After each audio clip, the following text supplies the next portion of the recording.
Blog Talk Radio. Live from Washington, D.C., it's Quintessential Listening, Poetry Online Radio. Now, here's your host, Dr. Michael Anthony Ingram.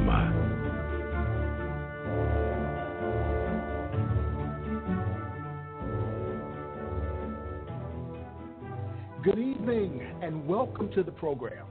Tonight, my very special guest is Clare Wegrzyn.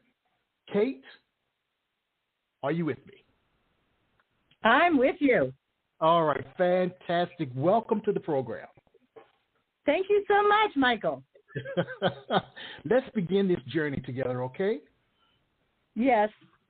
All right, my very first question to you tonight is, what is poetry? Well, poetry is mindfulness in action. And when we find poetry in our life, then we can address our musicality that opens all our five senses, our emotions, our memories, and we can communicate in a way with ourselves and with nature like we've never known before. I'm a first-time poet in the last 2 years, and I'll tell you what, saving those scraps of paper really helps to get you going.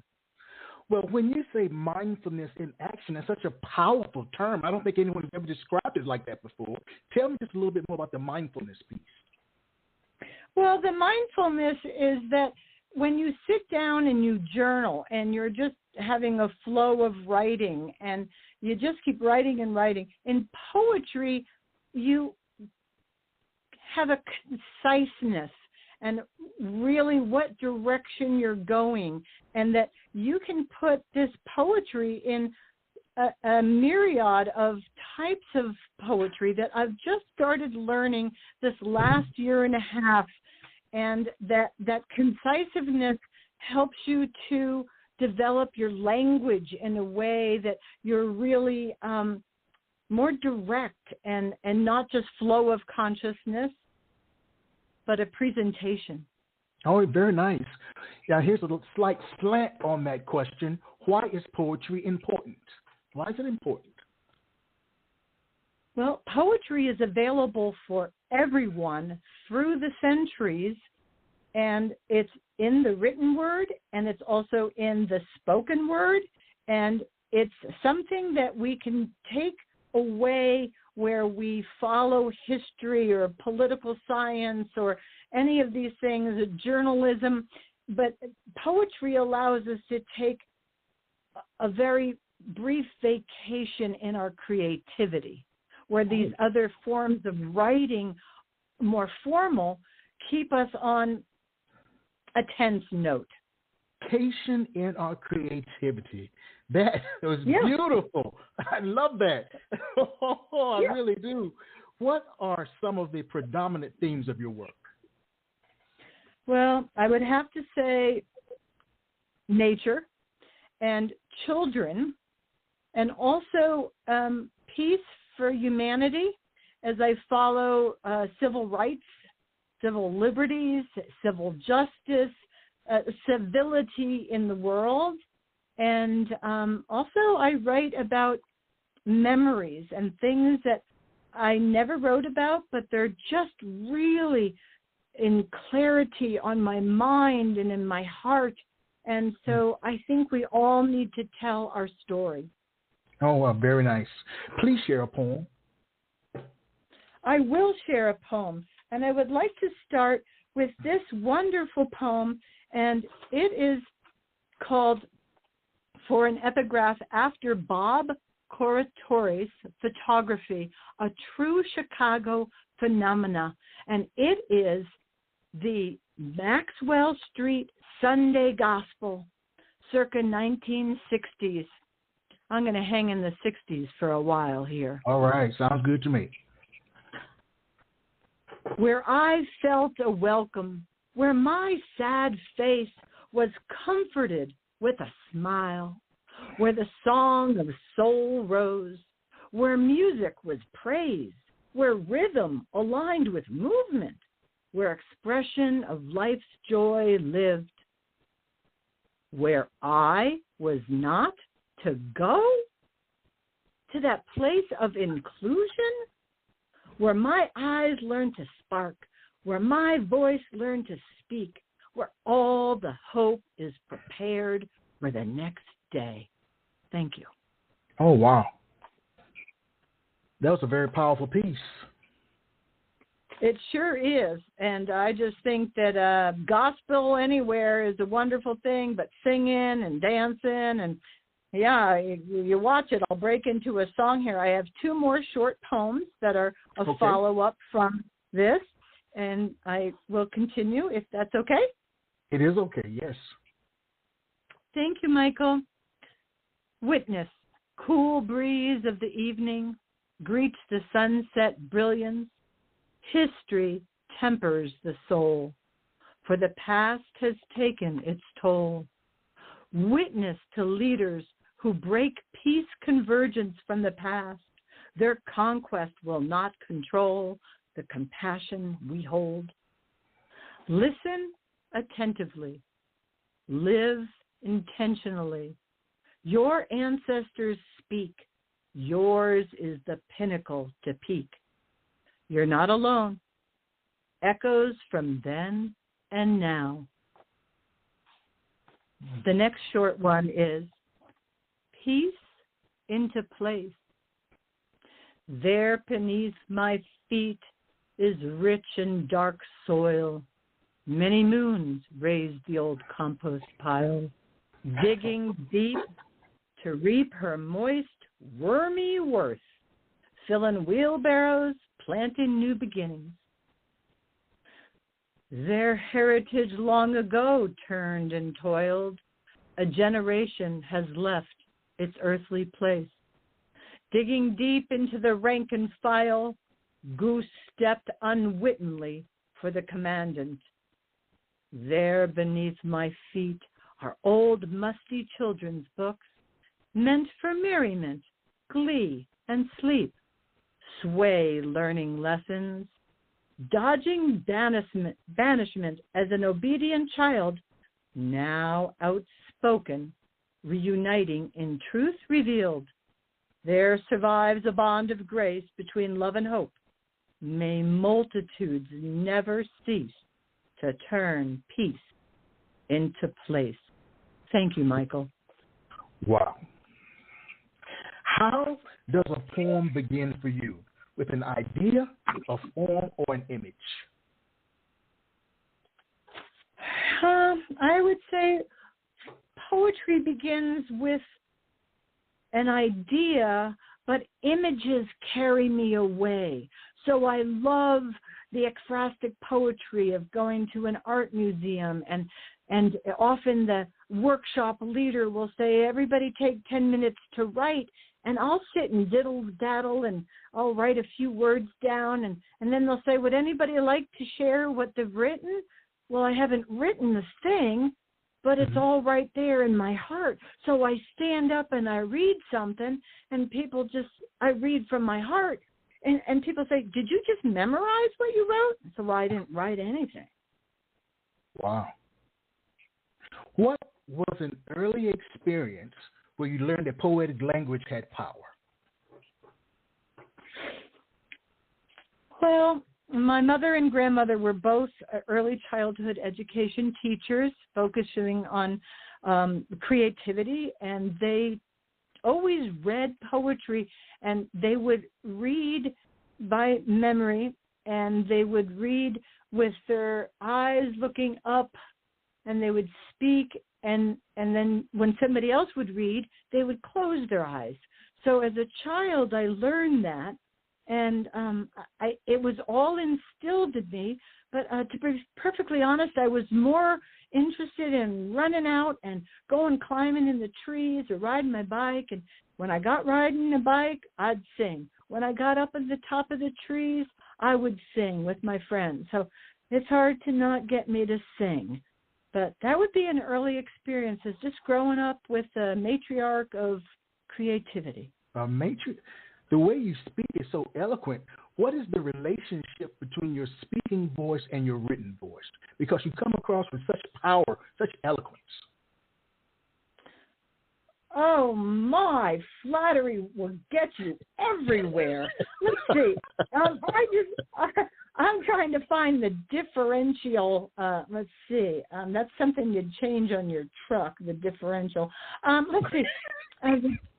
Difference.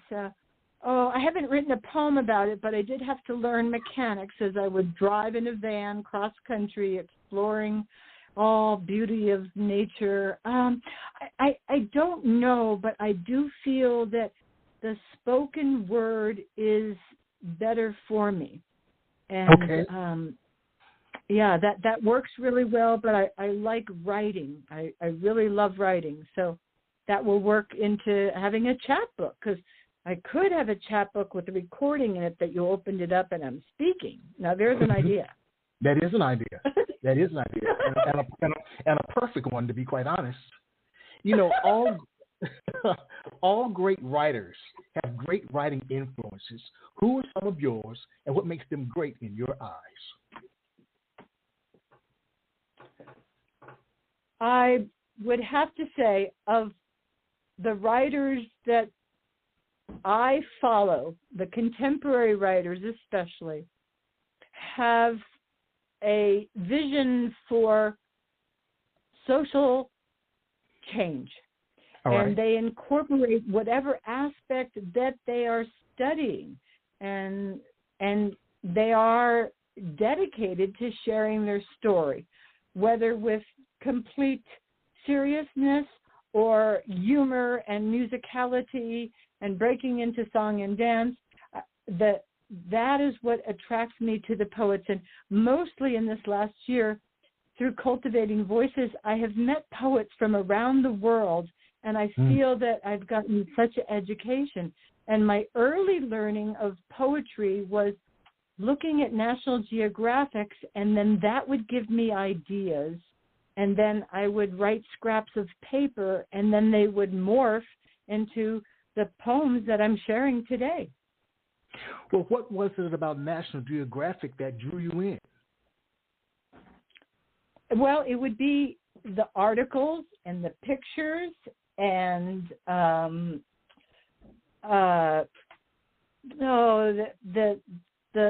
plight of the people under the governments of fascism and control. And so I just think that National Geographic is a way to visit the world.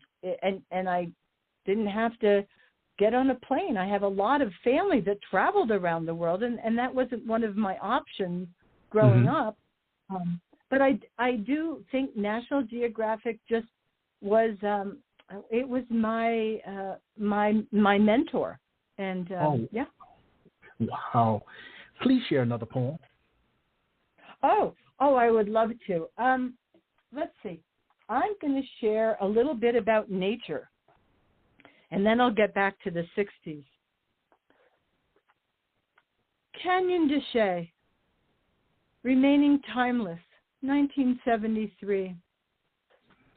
Blue, clear skies, keen eyes navigate descending narrow hills and trails, dried riverbed welcoming winter warmth. Distant views across the arroyo, Diné people descending. Narrow trails carrying harvesting baskets. A terraced garden, tall corn stalks joined an orchard. An adventurous spirit I am, I crossed. Overcome, suddenly, cloaked, a chill, cliff dwellers in shadows, yielding dark western clouds billowing, lightning bolts ignite the sky. I look back, Diné people no longer in view, ground thundering under my feet. Whoa! Run fast back to the other side, horses galloping around the bend, racing ahead of swelling wall of water, folding over, crashing in, not to be trampled, agility, fear born. My fingers gnaw the rocks, ascending the cliff, hooves pounding past, escaping flood, water, wall of water, dissipating. Every majestic color stampedes. Thank you. Wow. Let's imagine for a moment that a poem is a cake, all right? What are some of the ingredients that go into making this cake?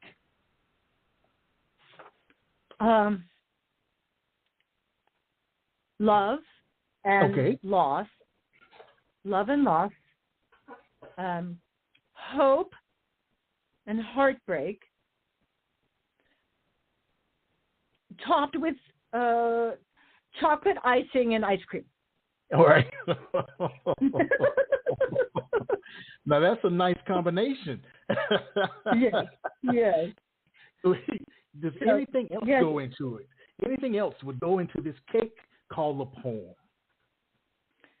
Well, yes, it would be your imagination. It would be a picture book that you saw as a child and loved, and then you saw it again and went, oh, I loved this book. Or, yeah. So the cake of poetry, that's a wonderful thing to contemplate. But I do think that living a good full life goes into that cake of poetry and always continuing on. So we live in past and present and future goodness. So I would stir that cake batter up good. All right. Well, let's take a brief break and we'll be right back, okay? Okay, I'll see you later. All right.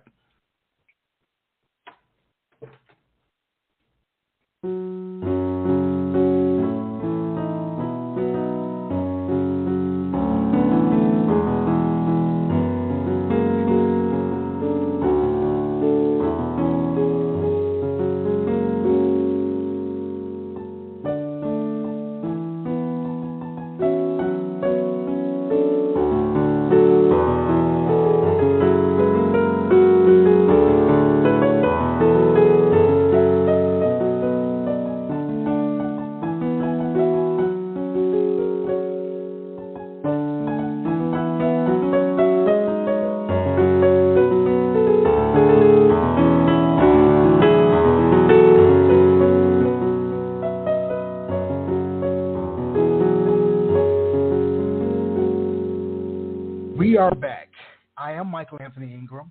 I'm here with Kate Clare Wegrzyn, beautiful last name. Kate, share. Hello. Hello. Share another. Oh, lovely. Thank you, Michael. In this group of nature poems, since I read Canyon de Chelly, which is in Arizona, I am going to read The Fox and the Soul of the Woman. Lone fox in my yard stopped in his tracks, listening. Thoughts spelled out in code, no interruption. Night fox and a woman's soul, each late for the dawn, watching the clouds sail, listening in silence. Snowflakes fall gently. Dark sky stars ascend. Heaven sent? How will I know you? Long memory now. Fox listened to my thoughts, stopped in its tracks. Keen listening, I spelled out my code. There was no interruption. A lovely song rang out under night, fading moonlight. A fox and the soul of a woman await the dawn. Long-lasting, ancient echoes resound, weaving change for the best outcome in the round. I've heard so far the titles of your poems are really interesting. What role should a title play in the creation of a poem? Sometimes the title already comes out as far as that idea of looking at images, whether photography, I have a Cultivating Voices friend that posts his photographs on email, and I write haiku every 5 days or so, and then maybe skip sometime. But it helps to look at images. And so often I will look at the title of his photography, and then the haiku comes from that, or I create my own haiku. So, yeah. So in this nature series, I have one more poem to finish off. Yes. And it's called, I was inspired by a woman, Haley Hassler's self-portrait. Nature's bounty. Earth and landscape, my circle of children occupies my love. Tree canopy echoes their laughter. Under sky brilliance, shifting hues of blue, nature's bounty sails sounds of birds and breeze, turning their inner soul to the gentle dove. Abundant flower colors, goldfinch delight. This is our place of ease. My circle of children, each a chapter of me, solely a book unto themselves. My daughter serves sweets. My son slithers under my skirt for attention by surprise. My baby is content and secure on my thighs. My teapot and sipping to balance my head. My goal to never succumb to defeat.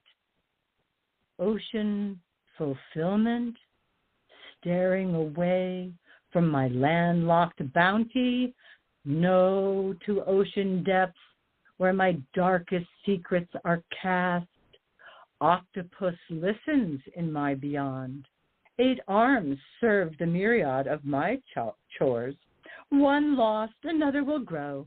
Dissolved in my sorrows to the alone below. Clean slate for tomorrow. Outdoors, my circle of children occupies my love. Thank you, Michael. You know, you stated earlier that poems in terms of a cake can be or could be made with love and loss, which means that there are a lot of emotions involved. Do you think that someone can be called a poet if they don't feel strong emotions? I think that a poet that has strong emotions that are not revealed may come from a stricture, and that stricture may limit their talents and their abilities. So, yeah, I think emotions are good. I may have an overwhelming amount. Okay. Well, please share another. I can share another, and this one would be long. I don't know how our time is going. How are we doing here? We're doing great on time. Great on time. Perfect. Okay. Time. Yes. Good. All right. Well, this is back to the 60s, Michael. And this is 4 parts. The first 3 are free verse, and then there's 1 prose. And it is 8 minutes in total. And here I go. From Wordsworth. For my last prose poem, Wordsworth says, thought that do often lie too deep, tears. That will be at the end. Here we go. Remembering steers, 1963. Climbing smooth cement stairs, stepping on worn center spot. I was startled as a teacher's loud voice asked, "What are you doing?" I'm going back to my class from the office." "Where is your class?" "Fifth graders are on the top floor." The teacher warns me, "Get back to your class right away. We all are being sent home from school. The buses are ready to load." I knew this was not a warning to head to the basement, not a bomb shelter practice. The teacher was crying. I was not in trouble, though. The teacher states, there's been an assassination. President Kennedy. I didn't know what that meant. 1965. New friend, new neighborhood, an invitation to join her family vacation. We arrived at the nation's capital for the annual Cherry Blossom Festival. Our high school marching band played, passing by our spectator bleachers. Permission was okayed as long as we stayed together to visit the Lincoln Memorial. Dressed in matching Easter outfits and hats, we climbed 58 stairs, signifying Lincoln's assassination at age 56 plus 2 terms. A group of children, all different ages, followed us around. We love children. Then they surrounded us as the oldest asked, "Got a dam?" Her accent was so different. "Excuse me, what did you say?" She repeated, "Oh, I'm sorry. I didn't understand you. No, neither of us have a dime." So quick to a push, to a kick, to cornering my friend, now the promise to stay together. I pulled my friend close to me, heading toward the guard. "Sir, those children are hurting us, running towards us. Tell them to stay back and let us go." Navigating a 58-stair descent, arm in arm. 2 nuns were walking together down below on the sidewalk. "Sisters," I hollered. "Sisters, please let us walk with you back to our parents." We all turn and see the children running down the stairs towards us. The nuns quicken their pace to scurry away. We stayed together. 1968, Cherry Blossom Festival.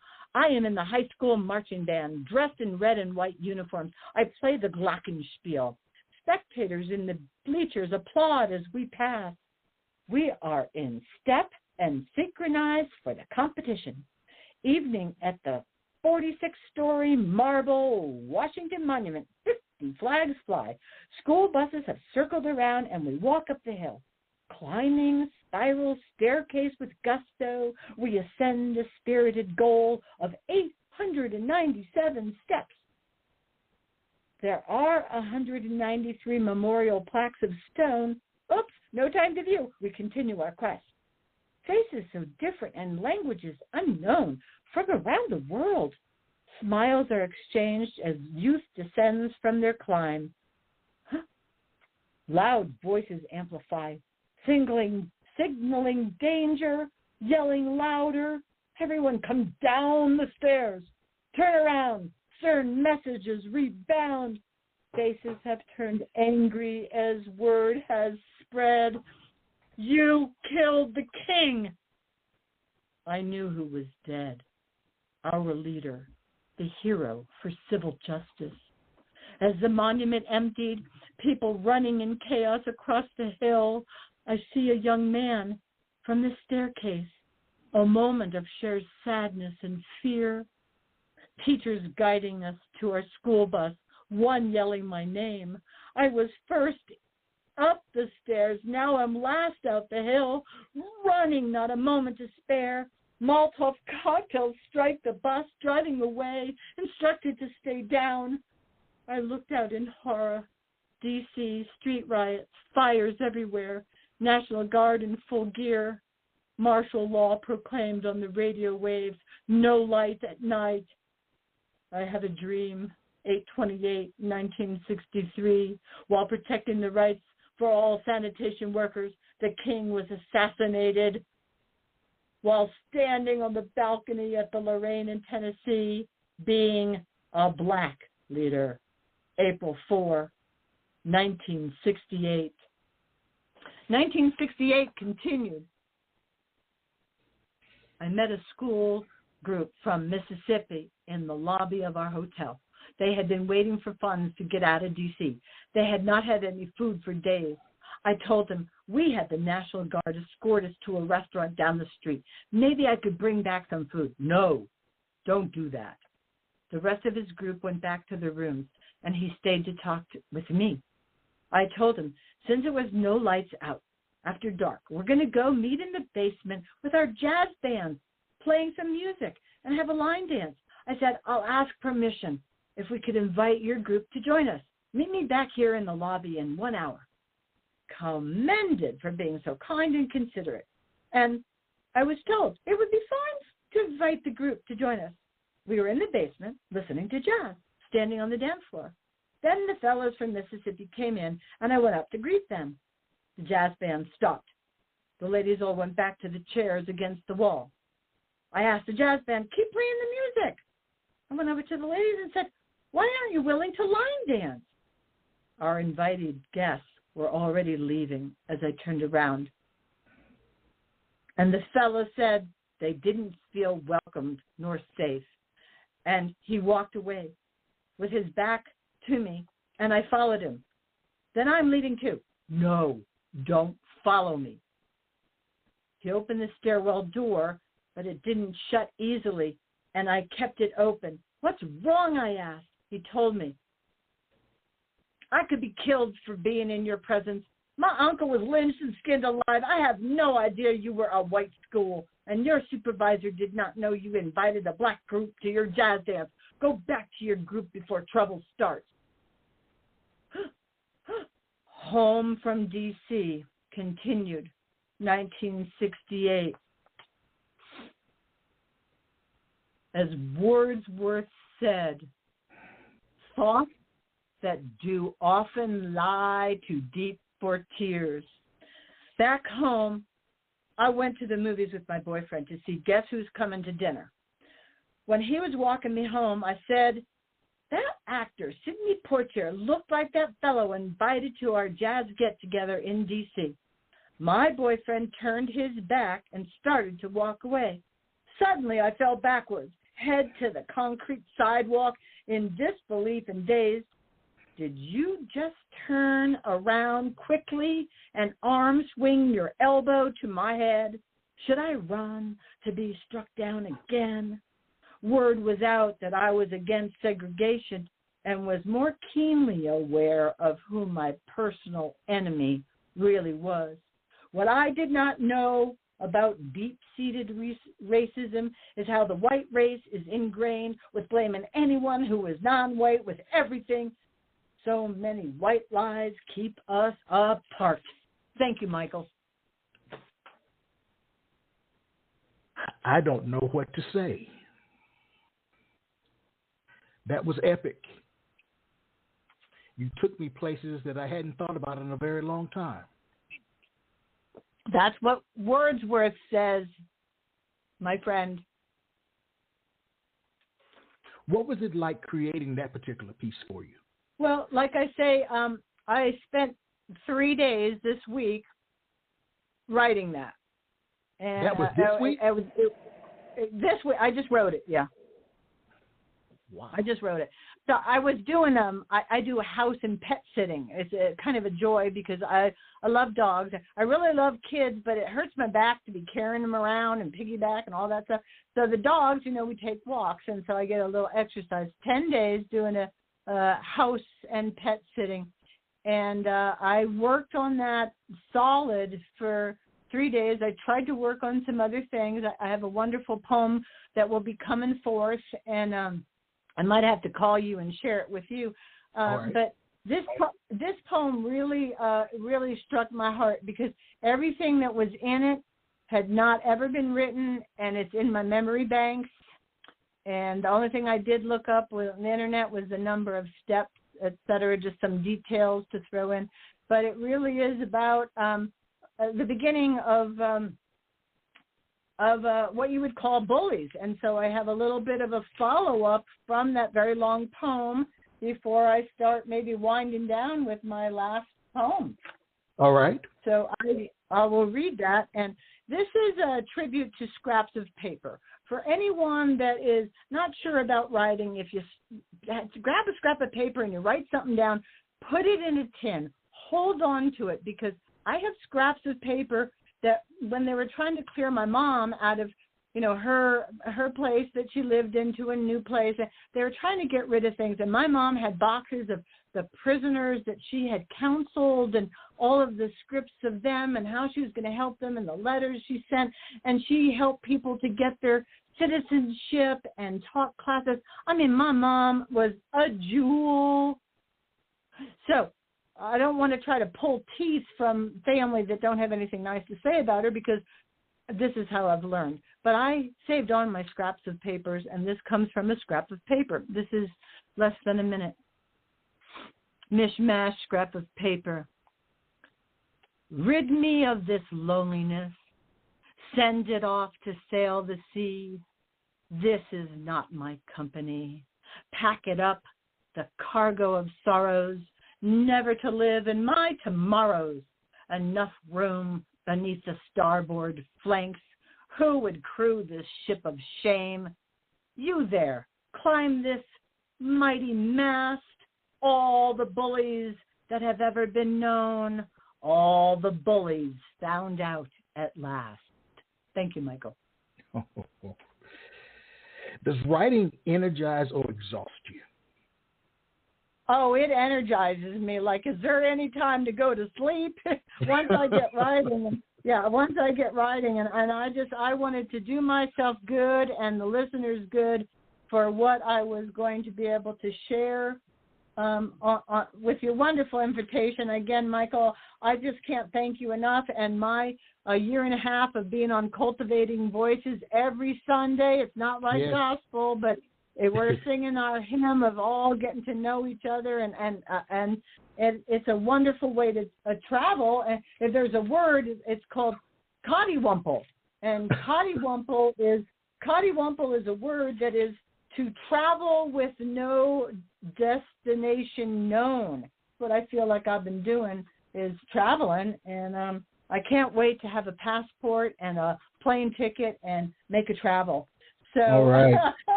Yeah. Well, so, a couple.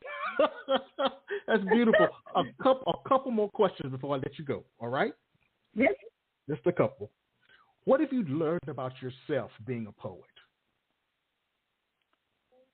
I've learned that I'm too much. Tell me more. What do you mean?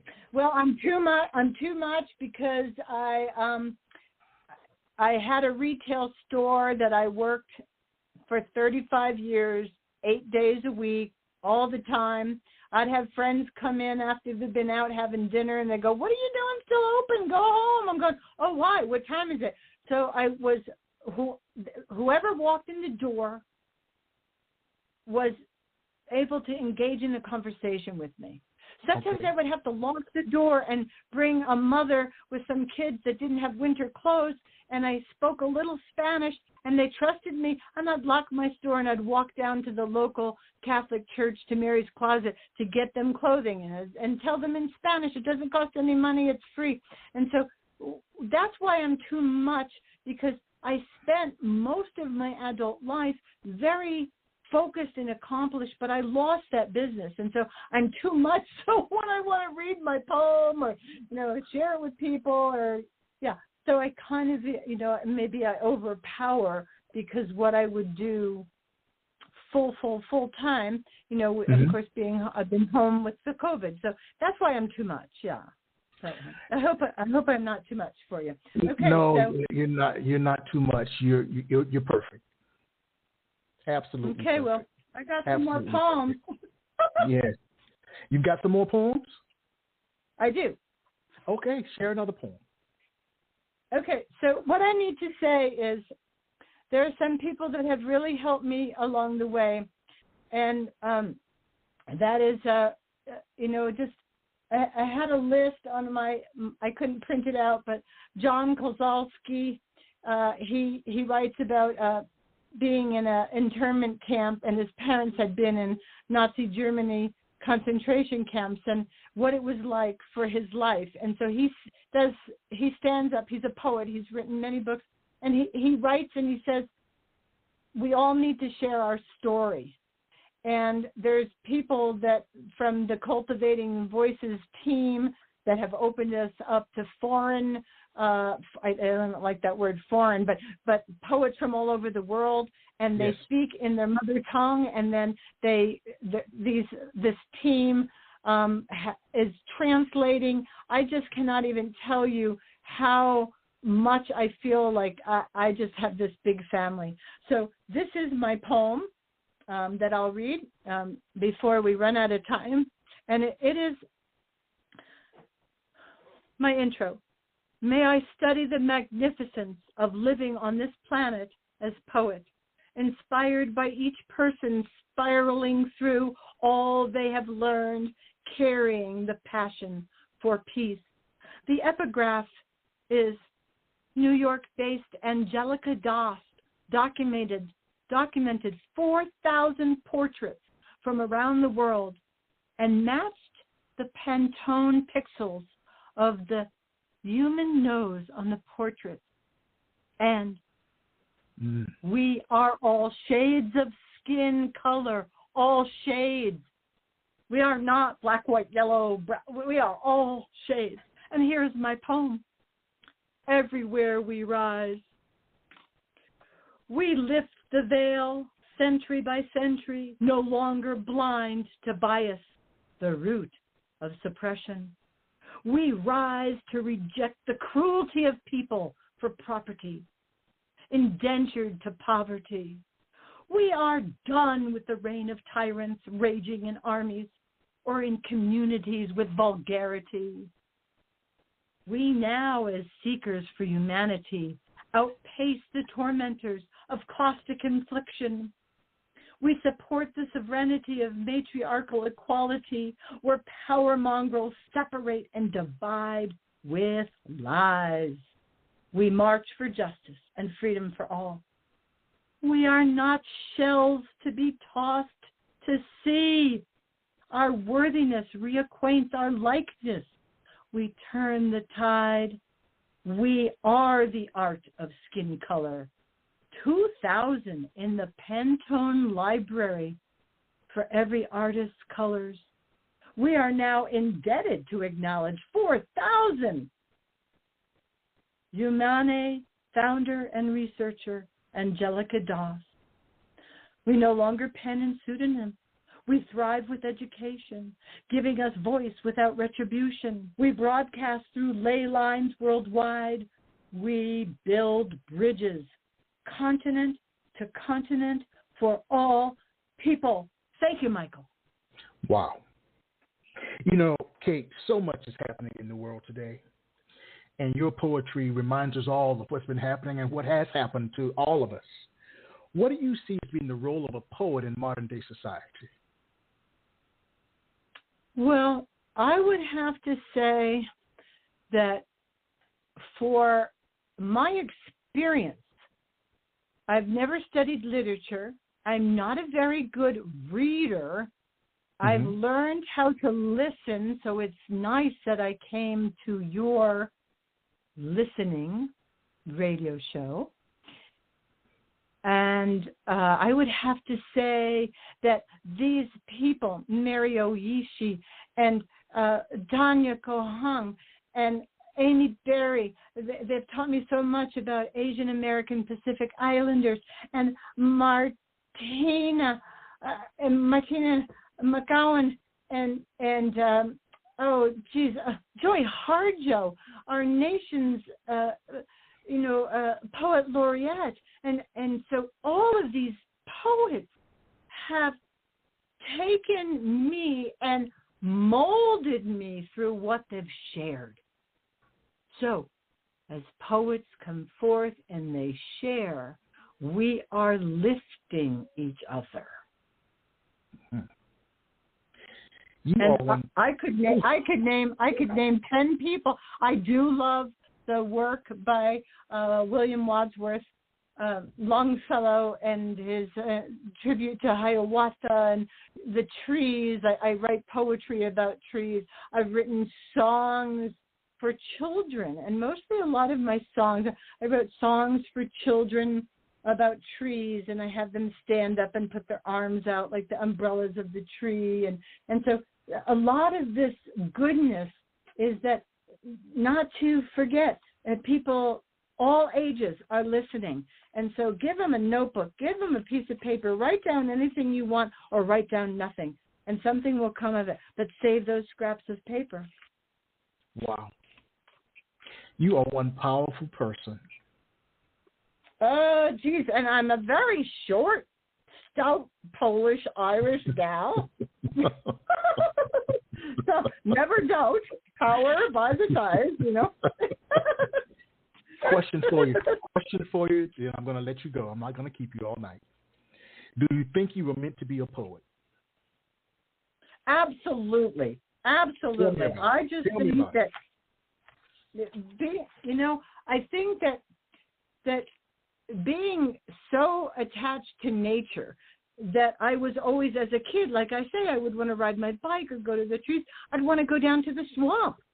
And I ended up starting to write poetry about being at the swamp and crawling through the tunnels of the bushes as the autumn leaves and the sunlight was coming through. That's in my brain, but I was busy crawling through those tunnels and looking at, you know, tadpoles and enjoying the swamp. And then they drained my swamp. And so I write about all of these things that I experienced. And I just think that there's a lot of wonderful things for us to keep learning. One of the things, people that I really love was the man who planted trees. And it was a wonderful, it's a French tree planter, Ezia Buffet. I don't speak the French very well. And he planted trees. And there was a army man that was off on leave, and he went and he found this beautiful valley, and he would go to visit back again. And so there's a wonderful animation. It's Paul Winter concert. It has a musical accompaniment, and it's narrated by Robert Lertzema, and I just absolutely loved it. And there's a wonderful author in Ireland, and Seamus Healy, Seamus Healy, and he has written so many books, but he also has another animation, and it's about how he discovered the beauty of the migration of the birds up in Northern Ireland, and he has since passed. But as these wonderful poets pass, I'm a bit of them is staying with me then, okay? Yes. What's next for you creatively? Well, creatively will be when I go to Ireland. They've just announced their poets laureate all over Ireland, and I'll be going to Ireland. I went with me mum and me sister in 2000, and then I was ready to go back again, and I bought a passport, and I had to keep working at that store that I loved. I loved the people, and then the passport expired. And then I got another passport, and then I got another passport. So I'm on my last passport here, but I have it expires, December 22. So I will be feeling pretty spunky and frisky to not have to be too worried about COVID. By the autumn of 22, I'll be going to Ireland. And that's next, and I'll be writing about Ireland, and I've already written about the beauty of Ireland. That is, I've written it on my mind, Michael. It's written on my mind of my experience. Yeah. Mm-hmm. Mm-hmm. Well, I want to thank you. Your indomitable spirit just shines through. You're an incredible poet. I enjoyed listening to your work. I learned so much from you tonight, Kate. Oh, my goodness. Well, I'm glad I started out last year here, you know, and I have so many more people that I would like to thank. I have them written down, but I'll have to send them a postcard from Ireland. Beautiful, beautiful, beautiful. I wish you nothing but the best. And again, thank you. Oh, Michael, thank you. And I don't know if you knew this. I don't know if I wrote it in my bio, but I did go to school in Washington, D.C. Yes, so after all those poems, about all those poems about how tough it was in D.C., I said, that's where I'm going. And you did. I'm going, and we're gonna figure some stuff out. and I did study. But I mostly fell in love with an Irishman then. Yeah. Mm-hmm. Okay. So. All right then. Well, thank you so much. Thank you. I want to thank our listening audience, as I always do. I make the following statement: let poetry ring. Be safe out there. Mm-hmm. Take care of each other, and good night to everyone. All right. Good night. Thank you, Michael. Bye-bye. Yes. Good night. Goodbye. Bye. You have just listened to the Quintessential Listening Poetry Online Radio Podcast with your host, Dr. Michael Anthony Ingram. Subscribe to our podcast on iTunes, Spotify, or Stitcher. And make sure to catch our next episode.